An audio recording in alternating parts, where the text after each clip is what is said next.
everybody. My first guest is a star of stage and screen who can be seen on Broadway in The Producers. That's obviously the hottest ticket in a long time. His latest film, Teacher's Pet, opened today. Please welcome very funny, talented man, Nathan Lane.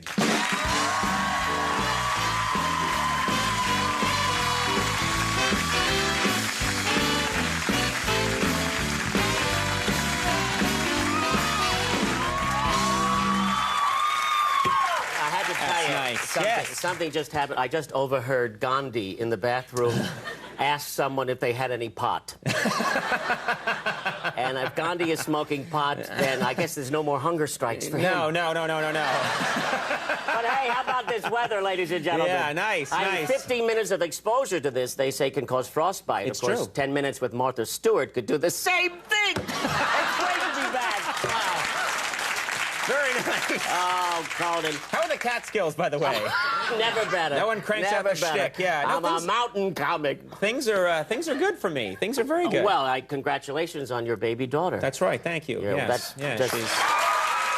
That's right, man. What are you going to do? It seems to be a trend. All the talk show hosts are having children. It's mandatory, yeah. I'm sure Jimmy Kimmel will be getting a surprise call tonight. Oh, very nice. Regis Philbin just had a baby. Little baby. It's but, you know, it's wonderful. First of all, I didn't even know you were married.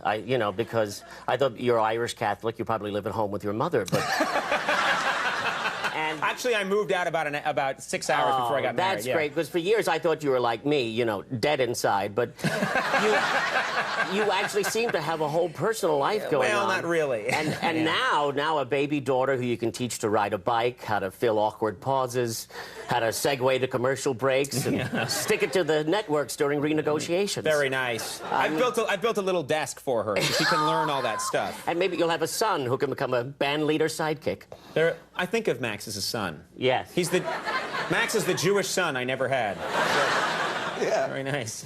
Now, let me ask you something. Yes. You are back with The Producers. Yes. And this is such a... I mean, people are going insane for these tickets. People want these tickets, and some of these tickets are selling for $500. Really? Yeah, and you know, no one's saying it's not worth it, because you guys, obviously, this is a huge show, but who is sitting in those $500 seats? Well, very rich, resentful people. Oh. You'll occasionally look out and see them, you know, looking at their Amex bill and shaking. Right. Yeah, I mean, you know, it's obviously there are some, I think they hold on to some last-minute tickets and right. You know. At the last second, these people can, I guess, bid for them, but... I suppose, yeah. I mean, there were all sorts of scalpers, you know, sending, I was told scalpers sending the homeless people to wait online to get tickets. Is that true, really? Yeah, really kind of crazy. Yeah, there's, and you know, it just seems like there's such a fervor for this that there's no end to how far it could go. I mean, any one person could spend, you know, $1 billion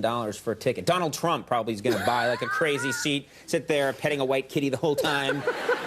Dance, dance for me, monkeys, dance! It's the kind of thing he might do.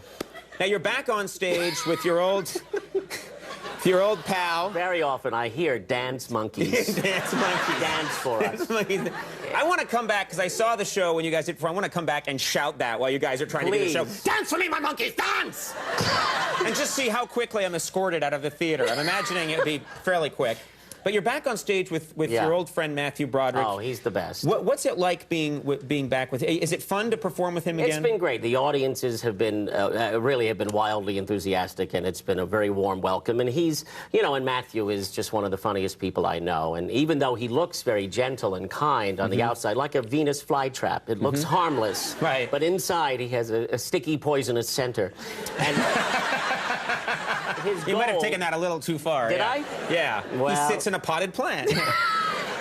I mean, his main motivation is usually to make me laugh. Right. And like the other night, we had this strange thing happened. There were these two canisters that provide smoke at one point in the show. And they sit behind the set, and Matthew was in the middle of a speech, and suddenly there was this very loud shh happening behind us, and like we were in a steam room suddenly. Right. And it was these canisters, they later explained that they occasionally build up a lot of pressure, and like all of us have to release some gas. I was going to ask you about that later. Yes. Matthew was trying to do the speech, and I was trying not to laugh, but it was a very odd, the sound going on and on and on. And as he got to the end of the speech, and actually he in the meantime, he also picked up a feather that had fallen from a boa in another scene on the stage, and he was holding it, and I thought, what's he going to do with the feather? And then he got to the end of the speech, which was this line, what is that? And then referencing the sound, he said, what the hell is that? And I didn't laugh, and then he held up the feather to me, and he said, this is nice. Just for no reason? And then I laughed for 10 minutes. Yeah. And that makes him happy. Just if he can crack you up. He can't wait to run home and tell Sarah that he made me break up. Well, he's having fun. That's the important thing. Yes, we're both having a lot of fun. I know you have you're passionate these days on politics and what's happening in the country. Talk about letting off steam. Anything you want to talk about? Oh, well, I mean, I thought it was very interesting. Recently, George Bush wants to put $1.5 billion into a bill to promote marriage, which seems, you know, like a lot of money to turn the government into a Jewish mother, essentially. Uncle Sam lives to dance at your wedding, and when will we see some grandchildren? Right. And yet there are all these gay couples who would love to get married, and he seems very uncomfortable when that's brought up. He suddenly turns into a high school girl being quizzed on prom night, and he doesn't want to, you know, talk about it. Right. And on the same hand, he also wants to see in another retro move, wants to reignite the space program and go back to the moon and onto Mars, and, which is probably where he'd like to send all the gay couples. But I could see him as the Ralph Cramden of the new millennium, you know, to the red planet, you homos, bang, zoom! But I think I think if he wants to go to Mars, we should let him go. Because, you know, as they say, in space, no one can hear you scream or mispronounce big words. And I say, here's a Land Rover, some Tang, and some porno. We'll be in touch in 6 months. I'm sure he'll get this message and he'll talk to you about it very soon, and you'll be audited tomorrow. I can't wait for that to happen. Let's talk about now Teacher's Pet. I want to make sure we mention this project. Oh, this sure. is an animated... Because I'm the #1 name in family entertainment. Yes, you are. This is a film for Disney, Teacher's Pet, which has been getting great reviews, and it's based on this television series, this short-lived show I did. That's the only kind I do. This short-lived television series where the show won an Emmy, and I won an Emmy, and then they took it off the air. But it's based on these drawings, this wonderful New Yorker cartoonist and artist, Gary Baseman, and it's very kind of, it's very freaky, I guess is the word, and the movie certainly works for kids, and if you know, and if adults smoke a big fat doobie, you might enjoy it too. But of course we wouldn't recommend that. No, well, unless you know, just call Gandhi. Look, we both said at the same time. That's a big talk show faux pas, when both people go at the same time. I think it means that you get a Prius or something. You get a prize of some kind. Well, we have a clip from this project that might explain it more. Yeah. Yeah, no, it's very funny. It's about a dog who dresses up as a boy and to go to school to learn, and he wants to become a boy. And then there's a mad scientist in Florida who's they keep remaking this same old idea. I know. Who's turning animals into humans, played by Kelsey Grammer, and it's very funny, and it's also a musical comedy. There are musical numbers as well, and it's very clever. Let's take a look at this. Do we need to know anything about this clip, or are we? I think I'm talking to the wonderful Jerry Stiller, who plays a parrot. Take a look. We'll be handing out the doobies any minute. I wish I was a boy. I wish I was a boy.